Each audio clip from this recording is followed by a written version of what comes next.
আমাদের কোরবানির উদ্দেশ্য যদি হয় সমাজের মানুষের সামনে নিজের ইজ্জত রক্ষা করা, প্রতি বছর কোরবানি দেই, এবছর না দিলে মানুষ কি বলবে, বাচ্চারা কার মুখের দিকে চেয়ে থাকবে, আত্মীয় স্বজন, নতুন আত্মীয় স্বজন কি মনে করবে, এ সকল উদ্দেশ্য যদি আমাদের কোরবানির পেছনে কাজ করে, তাহলে সেই কোরবানি আল্লাহর কাছে মাকবুল বা গ্রহণযোগ্য কোনো কোরবানি হবে না।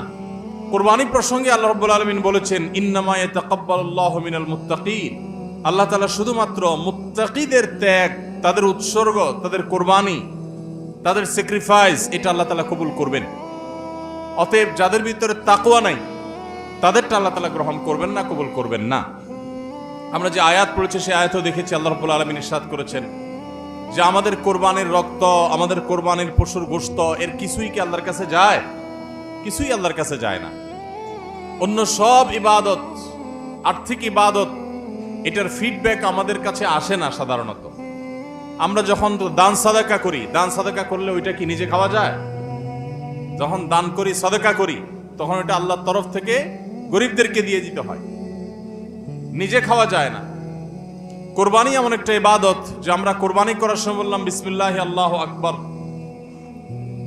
আল্লাহুম্মা লাকা মিনকা ওয়া লাক, আল্লাহ আপনার পক্ষ থেকে পেলাম এবং আপনার উদ্দেশ্যেই কোরবানি করলাম বলতেছি। তো আল্লাহর উদ্দেশ্যে দিয়ে দেওয়ার পর নিয়ম হলো আল্লাহর বান্দাদের মধ্যে গরিব যারা, দুঃখী যারা, তাদেরকে দিয়ে দিব। এটাই তো সাদাকার নিয়ম, দানের নিয়ম। কিন্তু কোরবানি এমন একটা ইবাদত যে ইবাদত আমি আল্লাহর উদ্দেশ্যে করলাম, আল্লাহকে খুশি করার জন্য জবে করলাম, কিন্তু গোশতটা আবার আল্লাহ আমাকে খাওয়ার অনুমতি দিয়েছেন। এটা অন্য ইবাদতে নাই। এখন এই ইবাদতে যদি গোশত খাওয়াটা মুখ্য হয়, গোশত আহরণ করা মুখ্য হয়, সমাজে মানুষের কাছে মুখ উজ্জ্বল করা মুখ্য হয়, আসল উদ্দেশ্য যদি হয় দুনিয়াবি বা পার্থিব বিষয় আশয়, আসল উদ্দেশ্য যদি হয় শো অফ করা, আসল উদ্দেশ্য যদি হয় মানুষকে দেখানো, আসল উদ্দেশ্য যদি হয় আত্মীয় স্বজনের কাছে মুখ রক্ষা করা, বাচ্চা কাচ্চা কার দিকে চেয়ে থাকবে, সেটা যদি উদ্দেশ্য হয়, তাহলে এটা ইবাদত হবে না। এজন্য কোরবানির আগে সর্বপ্রথম যে বিষয়টি খুব জরুরি সেটা হলো আমাদের উদ্দেশ্যগুলোকে একটু ঝালাই করে নেওয়া, আমাদের উদ্দেশ্যগুলোকে একটু রিচেক করে নেওয়া। আমরা কেন কোরবানি করব? আমাদের কোরবানির উদ্দেশ্যটা কি?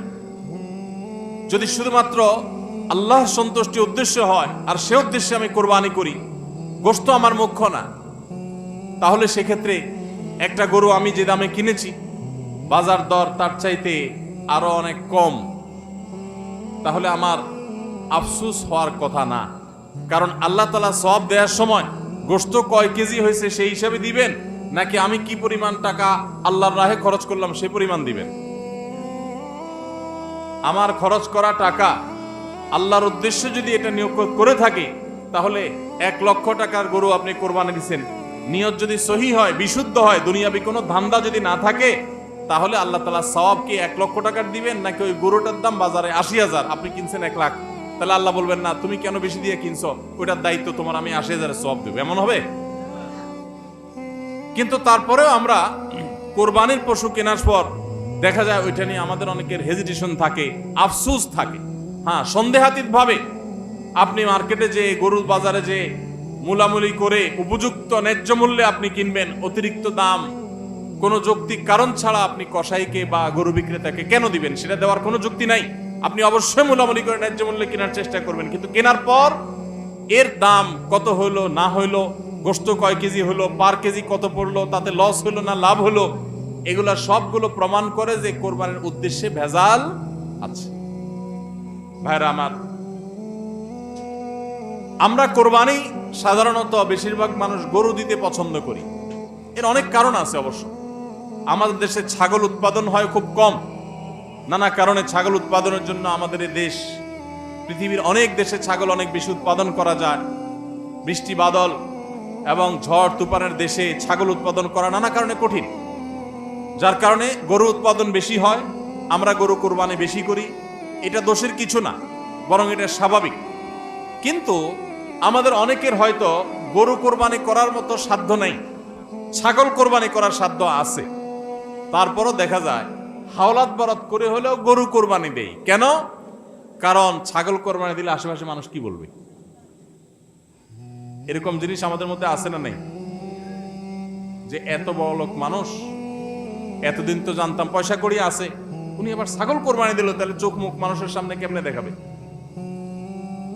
ভাইরা আমার, তো মানুষের কাছে কি বলবো, মানুষ কি বলবে, এই চিন্তা করে যদি গরুর জায়গায়, ছাগলের জায়গায় আপনি গরু দেন, হাওলাত করিও দেন, তাতে আপনার এই কোরবানির দ্বারা সওয়াব হবে না। ভাইরা আমার, সবচেয়ে বেশি নিয়তের মধ্যে ভেজাল থাকে যেই ইবাদতে, তার নাম কোরবানি।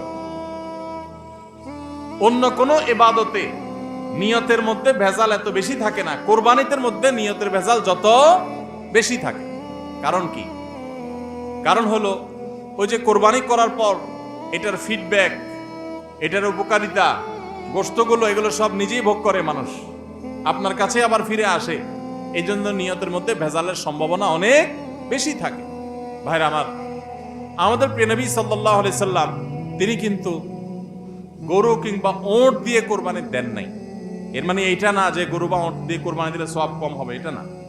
উদ্দেশ্য হলো যে ছাগল, দুম্বা, ভেড়া এরকম ছোট পশু দিয়ে কোরবানি তিনি দিয়েছেন, সাহাবায়ে কেরাম অনেকে দিয়েছেন। এখনকার মিডল ইস্টের মানুষ শতকরা বোধহয় 90-95 জন মানুষ হবে, বা আরো বেশি সংখ্যক মানুষ হবে, প্রায় সবাই তারা কিন্তু ছাগল, দুম্বা বা ভেড়া এই ছোট পশু দিয়ে কোরবানি দেয়। আমাদের দেশে আমরা বড় পশু অর্থাৎ গরু দিয়ে কোরবানি দেই, সেটার যৌক্তিক কারণ আছে। আমি বলেছি যে আমাদের দেশে গরু উৎপাদন করা যত সহজ হয়, ছাগল উৎপাদন করা এত সহজ হয় না। নানা কারণে গরুর, ছাগলের চাইতে গরুর উৎপাদন বেশি হয়, সেই হিসাবে আমরা করি, ঠিক আছে। কিন্তু যদি উদ্দেশ্য হয় বড় পশু কোরবানি করে আমি বড় কোরবানি দাতা জাহির করব নিজেকে, তাহলে এর মাধ্যমে সওয়াব হওয়া তো দূরের কথা, মানুষ দেখানো ইবাদত করার কারণে শিরকে আসগরের গুনাহ হওয়ার আশঙ্কা আছে। আমার কথা কি বুঝাইতে পারছি? ভাইরা আমার, আমাদের দেশে বাস্তবতা হলো কিছু নেককার মানুষ আছেন, আল্লাহ তাআলা পয়সা করে দিয়েছেন, হালাল টাকা, আবার আল্লাহর উদ্দেশ্যে বড় পশু কুরবানি করে গরিব দুঃখীকে গোশত খাওয়ায়, গরিবদের পুষ্টির যোগান হয়, এরকম নেক উদ্দেশ্যওয়ালা মানুষ আছে আলহামদুলিল্লাহ। কিন্তু এই সীমিত সংখ্যক মানুষ ছাড়া সাধারণত গরুর সাইজ যত বড় হয় নিয়তের ভেজাল তত বেশি হয়। আমি কি আপনাদের বুঝাতে পারছি? সাধারণত গরুর সাইজ যত বড় হয় নিয়তের ভেজাল তত বেশি হয়।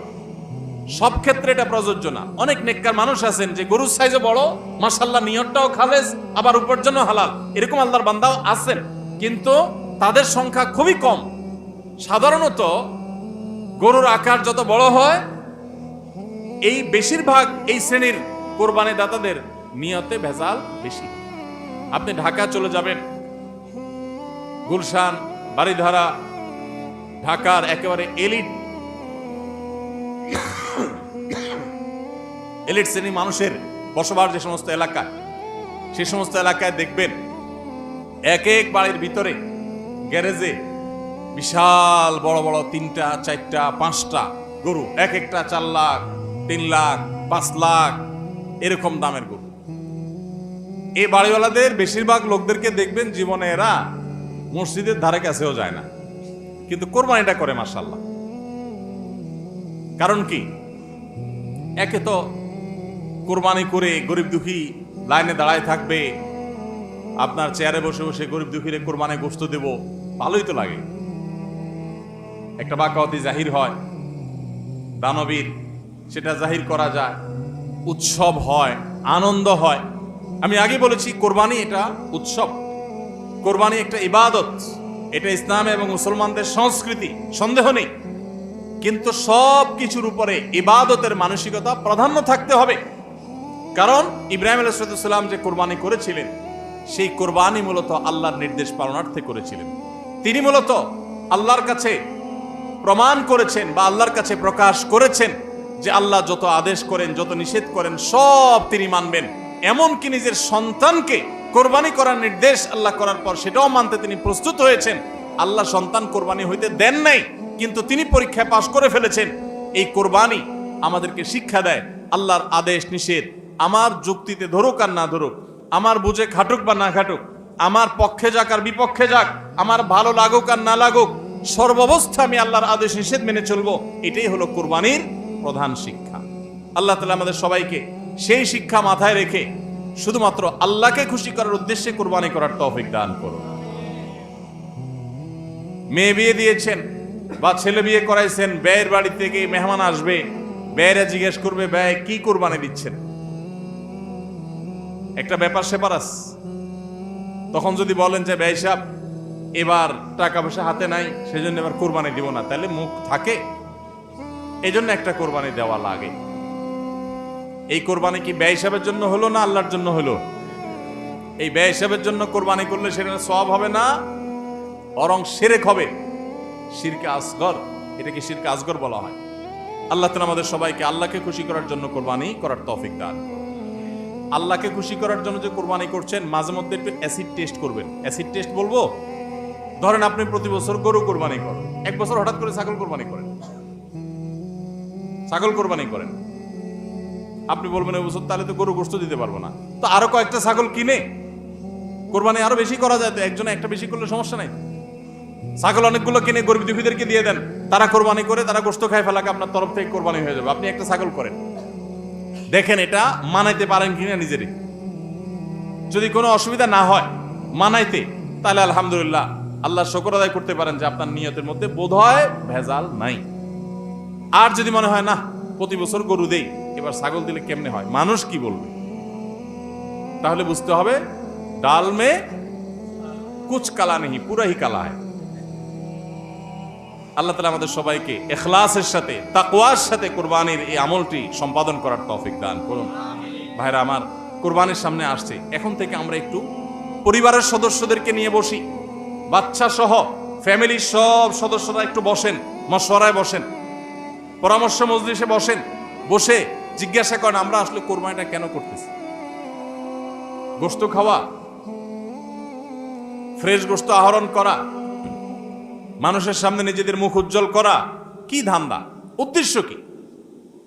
একজন একজন করে সবাই মতামত নেন এবং এটা নিশ্চিত করেন যে আমরা আল্লাহর জন্যই কোরবানি করছি। এটা কিভাবে নিশ্চিত করব?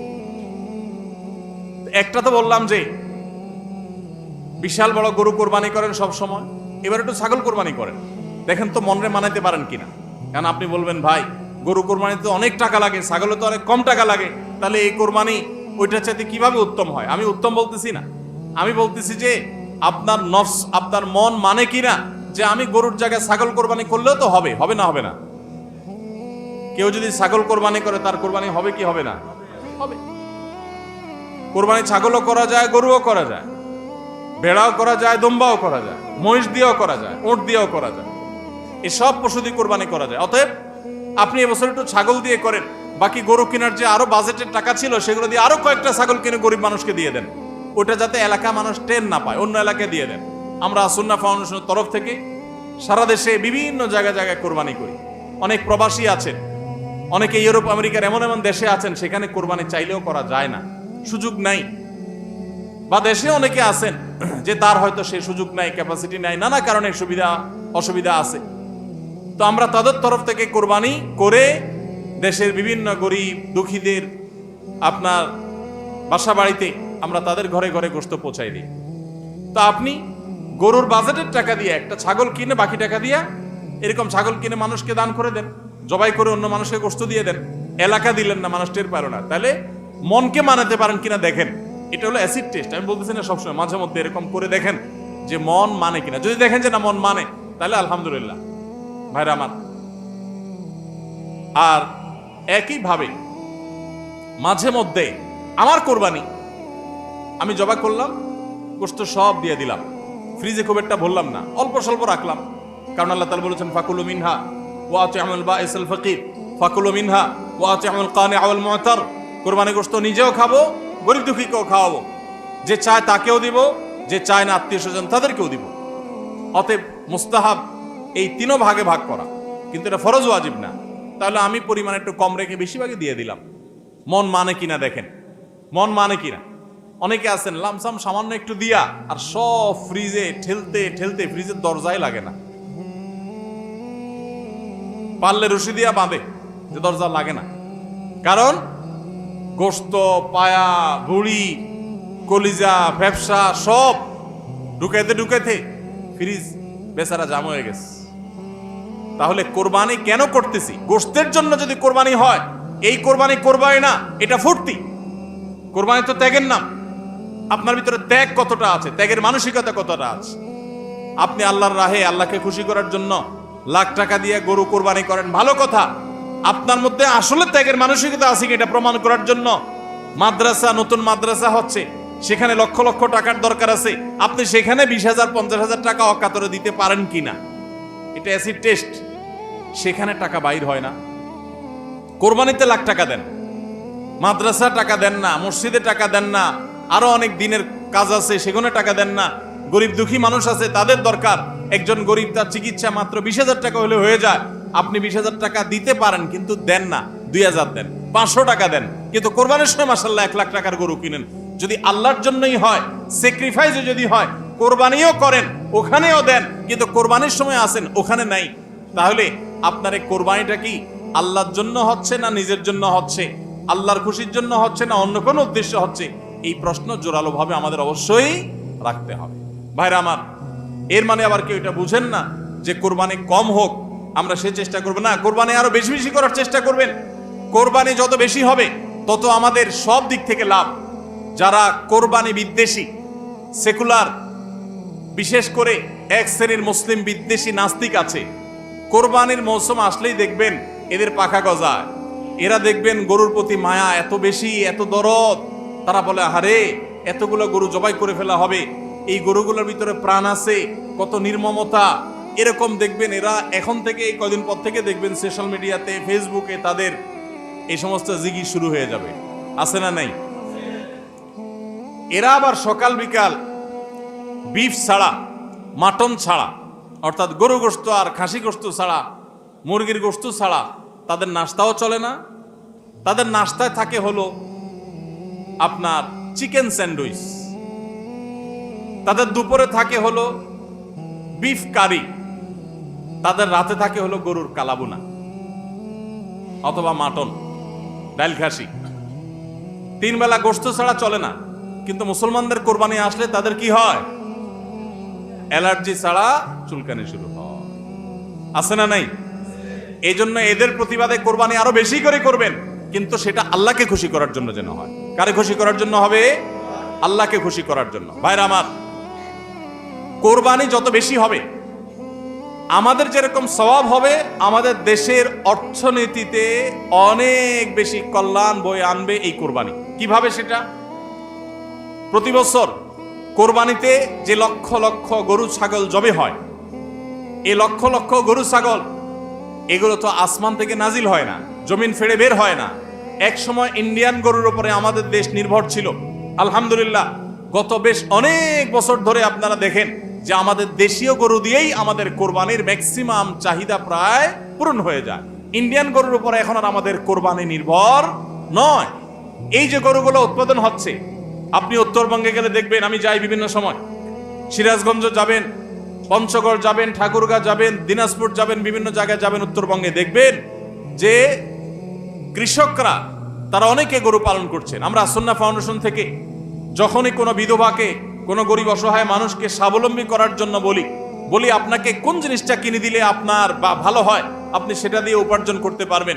বেশিরভাগ বিধবারা, বেশিরভাগ অসহায় মানুষেরা তারা বলে একটা গরুর বাছুর কিনে দেন, একজোড়া ছাগল কিনে দেন, তাহলে এগুলো আমি সারা বছর বড় করব। এগুলো বড় করতে এমন কোনো ঝামেলা নাই। দোকানদারি করা অনেক ঝামেলার কাজ, চ্যালেঞ্জের কাজ, বাকি চলে যায়, টাকা তোলা যায় না, এগুলো সহজ। এই বাছুরটাকে আমি ঘাস খাওয়ায় বড় করব, কোরবানি মৌসুম আসলে এই 20,000 30,000 টাকা দিয়ে কিনা বাছুরটা আমি 70,000 80,000 টাকা বিক্রি করব, ডাবল হয়ে যাবে, আমার লাভ হবে। তাদের জন্য এটা সহজ। তো কোরবানির এই ইবাদতটা মুসলমানরা যেটা করেন এদেশে, এটার মাধ্যমে এদেশের আর্থসামাজিক উন্নতি হয়। লক্ষ লক্ষ হাজার হাজার কৃষকের, পশুপালনকারীদের তাদের উপার্জনের মাধ্যম হয়। কোটি কোটি টাকা, মিলিয়ন মিলিয়ন টাকার ডিলিংস হয়, লেনদেন হয়, যেটা জাতীয় অর্থনীতির চাকা এটাকে ঘোরাতে সাহায্য করে। কোরবানির এই ইবাদত এটা আমাদের অনেক গরিব অভাবী মানুষের পুষ্টির যোগান দেয়। আপনারা জানেন অনেক গরিব মানুষ আছেন কোরবানির মৌসুমে মন ভরে একটু গোশত খাইতে পারেন, সারা বছর গোশতের দাম এত বেশি, তো বেচারারা কিনে খেতে পারেন না।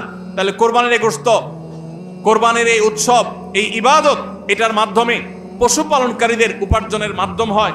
সারা বছর যারা অপেক্ষা করে কোরবানির সময় পশু জবাই করে, পশু বিক্রি করে আবার তারা পশুপালন করবে, এর মাধ্যমে তাদের আর্থিক আর্থিক যে অনটন আছে এটা দূর হয়, তাদের উপার্জনের মাধ্যম হয়।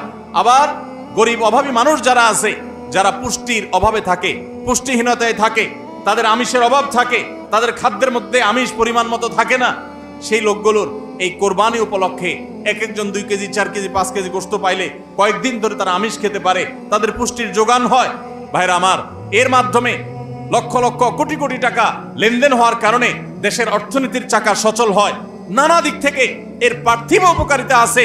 যারা কোরবানির বিরোধিতা করে ওরা বসে বসে ওই মাটন কারি, ওই বসে বসে আপনার বিফ, বসে বসে চিকেন স্যান্ডউইচ এবং বসে বসে তারা বার্গার খাওয়া ছাড়া আর কোনো কাজ তাদের নাই। এদেশের অর্থনৈতিক উন্নয়নের পিছনে তাদের কোনো ভূমিকা নাই। প্রবাসের যে রেমিটেন্স এদেশে আছে, যত রেমিটেন্স আসে, যেটি আমাদের দেশের অর্থনীতির চাকাকে সবচেয়ে বেশি সচল রাখে, গার্মেন্টস শিল্প একটা চাকা আর রেমিটেন্স আরেকটা চাকা, এই দুইটা চাকা আমাদের দেশের অর্থনীতিকে মূলত সচল রাখে। সবচেয়ে বেশি বৈদেশিক মুদ্রা আমরা কামাই এই দুইটা মাধ্যমে। ভাইরা আমার, আপনারা নিশ্চয়ই জানেন, চাঁদপুর এলাকার মানুষ আপনারা, এই চাঁদপুরে প্রায় প্রতিটা ঘরে ঘরে বিদেশি আছে না নাই? প্রত্যেকটা ঘরে ঘরে প্রায় অনেক প্রবাসী ভাইরা আছে। এই প্রবাসী ভাইরা যারা আছেন, যাদের টাকায় এ দেশের অর্থনীতির চাকা চলে, তারা ম্যাক্সিমাম মিডল ইস্ট প্রবাসী বা মালয়েশিয়ান প্রবাসী, ম্যাক্সিমাম তারা মুসলিম কান্ট্রিগুলোতে শ্রম দিতে গেছেন এবং তাদের ঘাম ঝরানো টাকা দিয়ে এদেশ সচল হয়। আর এই দেশের আইন, এদেশের নিয়ম, এদেশের সংবিধান, এদেশের সবকিছুর ক্ষেত্রে সবচেয়ে বেশি পোদ্দারি করে হলো ইসলাম বিদ্বেষীরা, আর টাকাটা আনে সবচেয়ে বেশি ইসলামিস্টরা। যত মধ্যপ্রাচ্য প্রবাসীরা টাকা আনে, তাদের 99% তারা আলহামদুলিল্লাহ ইসলামকে ভালোবাসে, মহব্বত করে। আমি 10 বছর সৌদি আরবে প্রবাসী ছিলাম, আমি জানি।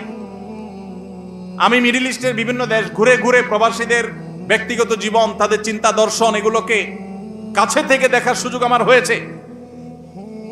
প্রবাসীদের যে টাকা এদেশের অর্থনীতির চাকা সবচেয়ে বেশি সচল থাকে। আমি ইউরোপ আমেরিকায় থাকা প্রবাসী ভাইদের প্রতি শ্রদ্ধা রেখে বলছি, তাদের মধ্যে অনেকে আছেন তারা দেশকে ভালোবাসেন, কিন্তু ম্যাক্সিমামের অবস্থা হলো যে তারা যদি ওই সমস্ত দেশে একবার যেতে পারে, তাহলে দেশের জমি জমা, বাড়ি গাড়ি যা আছে এগুলা বিক্রি করে ডলার করে হুন্ডির মাধ্যমে নিয়ে যায়। দেশে তার একটা বাড়ি কেনা লাগবে, কারণ সে সেখানকার নাগরিক হয়ে যায়। আর মিডল ইস্টে যারা যায় তারা নাগরিক হইতে পারে না, এই জন্য ওখান থেকে একটা রিয়াল, একটা দিরহাম পারলে ওইটা বাঁচিয়ে দেশে পাঠায়। ঠিক না বে ঠিক? অতএব কোরবানির উৎসবের মাধ্যমে দেশের অর্থনীতির চাকা সচল হয়। প্রবাসীদের কষ্টার্জিত আয়ের মাধ্যমে দেশের অর্থনীতির চাকা সচল হয়।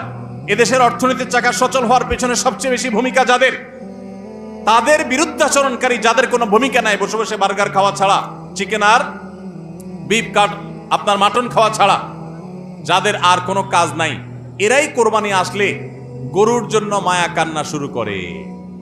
এজন্য এদের প্রতিবাদে আরো বেশি বেশি করে কোরবানি করবেন। আপনাদেরকে কোরবানি কম করতে বলি নাই, কিন্তু কোরবানির উদ্দেশ্য যেন হয় আল্লাহকে শুধু খুশি করা, সেটা নিশ্চিত করতে হবে। সবাই চেষ্টা করবো তো ইনশাআল্লাহ। আল্লাহ আমাদের সবাইকে আল্লাহর উদ্দেশ্যে কোরবানি করার তৌফিক দান করুন। তাহলে কোরবানি আসার আগে আগে নিজেকে নিজে জিজ্ঞাসা করবেন, পরিবারের সদস্যরা বসে নিজেদের মধ্যে পর্যালোচনা করবেন যে আমরা কোরবানিটা কেন করছি, আমাদের উদ্দেশ্যটা কি। আমাদের উদ্দেশ্য হবে আল্লাহর নির্দেশ পালনার্থে আমি আমার অর্থ করি এটা ব্যয় করলাম। একটা পশু কিনলাম, ঈদের আগের রাতে কিনবেন না, পারলে 2-4 দিন আগে কিনবেন। যত বেশি আগে কিনতে পারেন তত ভালো। কিনলে ওই পশুটাকে আপনি নিজে হাতে খাওয়াবেন, গোসল করাবেন, ওইটাকে পরিপালন করবেন, প্রতিপালন করবেন, ওটার প্রতি একটা মায়া হবে। এরপরে সেই পশু যখন জবে হবে নিজের কাছে একটু খারাপ লাগবে। এটা এক ধরনের স্যাক্রিফাইস। ফজর নামাজ যখন পড়বো মনে চায় না, তারপরে কষ্ট করে উঠে পড়বো, এটা স্যাক্রিফাইস। তো কোরবানির এই ইবাদত আমাদেরকে স্যাক্রিফাইস এবং ত্যাগ শিখায়। আল্লাহকে সন্তুষ্ট করার জন্য আমরা যেই কোনো ধরনের স্যাক্রিফাইস করার চেষ্টা করব। আল্লাহ আমাদের সবাইকে তৌফিক দান করুন। ভাইরা আমার, আমাদের কোরবানি যেন অর্থবহ হয়, বিশুদ্ধ হয় এবং আমাদের কোরবানি যেন ত্রুটি মুক্ত হয়, এই ইবাদতের সওয়াব যেন আমরা আল্লাহর কাছে লাভ করি, সেজন্য দ্বিতীয় যে পরামর্শ দিতে চাই বা যে দ্বিতীয় আমলটি কথা বলতে চাই সেটি হলো কোরবানির পশু এটা যারা বানাবে সে সমস্ত কসাইদেরকে উপযুক্ত মজুরি আমরা দিব। তাতে কোনো কার্পণ্য করব না, কিন্তু কোরবানির পশুর কোনো গোশত মজুরি হিসাবে দেওয়া যাবে না। কোরবানির পশুর গোশত যদি মজুরি হিসাবে দেন তাহলে সেটা জায়েজ হবে না, আপনার কোরবানি হবে না। তো যেটা বলছিলাম যে কোরবানির পশুর গোশত এটা যে কসাইরা বানায়, সেই কসাইদেরকে কোরবানির পশুর গোশত থেকে কিছু দেওয়া যাবে না। এখন আপনি বলবেন, ভাই কেমন কথা, যেই বেচারা কোরবানির পশুটা প্রস্তুত করলো, চামড়াটা ছিললো, এত কষ্ট করে বানাইলো, গোশতগুলো সব নিয়ে বাসা তুলে যাবো আর তার কিছুই দিব না, কেমন হয়? দেখতে মনে হচ্ছে এটা অমানবিক না? আসলে কাহিনী ভিন্ন। কাহিনী কি? কাহিনী হলো,